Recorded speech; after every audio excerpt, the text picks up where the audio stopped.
मैं आपको है ना एक ऐसी लड़की के बारे में कहानी सुनाऊंगी जिसको सुनकर आप भी अपने जीवन में उसको विचार को अपनाएंगे और आगे बढ़ेंगे। एक रूपाली नाम की लड़की थी। रूपाली का मतलब होता है रूप वाली। रूप का मतलब कोई भी हो सकता है, चाहे गोरा हो या चाहे काला। तो उस रूपाली नाम की लड़की का रंग थोड़ा सांवला था, जिसकी वजह से है ना उसके उसके माता पिता भी परेशान थे। उसको बोल रहे थे कि तेरी सगाई कर लो।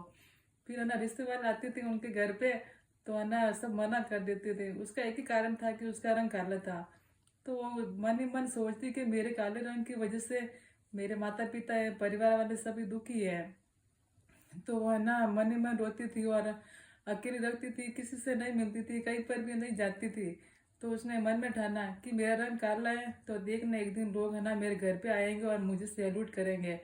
तो फिर उसने पढ़ाई की। उसके माता पिता उस पर दबाव डाल दे कि पढ़ाई नहीं करनी है और तुम्हारी शादी करके तुझे ससुराल भेजना है। तो उसने है ना पापा को बोला, पापा मेरा रंग तो सांवला ना, तो सांवला है ना, तो मेरे से कौन शादी करेगा।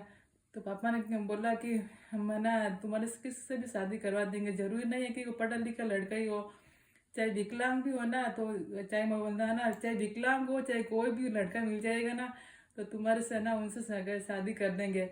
तो उसने मना कर दिया, पापा मुझे शादी नहीं करनी है। तो फिर है ना उसके घर पे रिश्ते वाला आया था जो विकलांग लड़का था।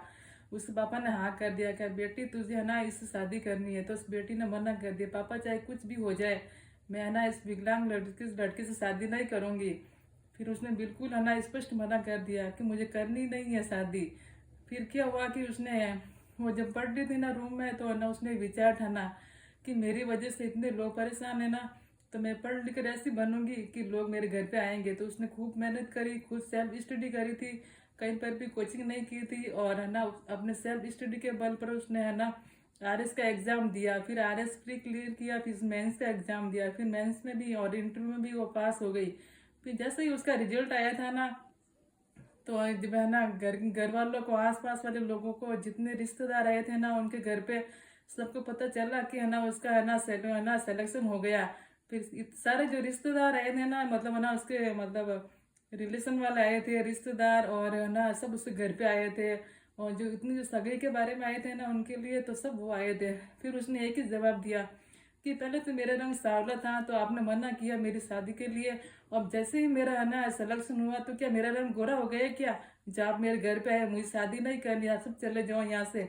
मैं है ना जिंदगी भर हम कभी शादी नहीं करूंगी, मेरे मम्मी पापा की ही सेवा करूंगी, अब मुझे शादी करनी भी नहीं है। तो है ना इसका इसी कहानी के बारे में हमें है ना एक ही कहानी सीख मिलती है कि कभी भी है ना किसी के रूप रंग को नहीं देखना चाहिए, उससे गुण को देखना चाहिए।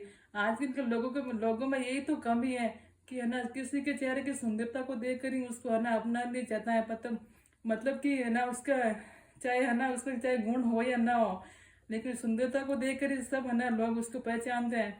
लेकिन इसका मतलब यह नहीं है, यानी कि किसी भी, चाहे लड़की हो या चाहे लड़का हो, किसी के रूप को नहीं देखना चाहिए, बल्कि उनको गुणों के अनुसार ही आगे गुणों को अपनाना चाहिए।